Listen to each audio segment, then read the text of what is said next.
Alors que le nombre de cas de Covid-19 explose à travers la planète, l'Organisation mondiale de la santé appelle à la solidarité dans la distribution de tout futur vaccin. Pour son directeur qui a pris la parole ce dimanche à l'ouverture d'un sommet mondial de la santé à Berlin, il faut s'assurer que les pays les plus pauvres aient un accès équitable à un vaccin. La meilleure façon d'y parvenir est de vacciner des personnes dans tous les pays plutôt que toutes les personnes dans certains pays. Permettez-moi d'être clair, le nationalisme vaccinal prolongera la pandémie et ne la raccourcira pas.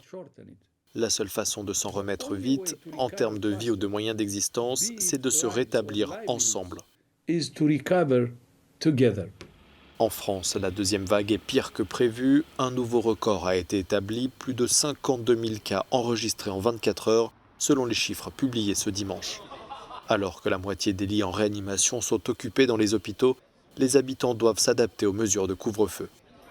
Moi j'ai une profession justement où je travaille le soir, donc il y a des choses qui sont complètement perturbées, remises en cause, etc. Donc voilà. Après, on doit s'adapter. Je pense que c'est de propre de l'homme, non, de s'adapter, mais s'adapter, est-ce que c'est bien dans cette... moi je trouve que la situation elle est un peu difficile.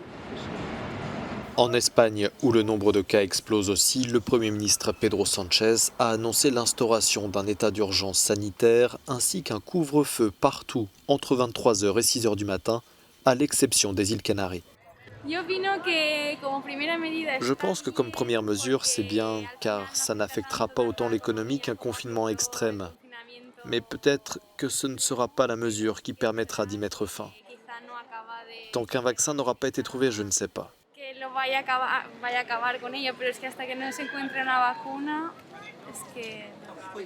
L'Italie renforce pour sa part les restrictions. À partir de ce lundi, les cinémas, théâtres, gymnases et piscines seront fermés et les bars et restaurants devront arrêter de servir après 18h.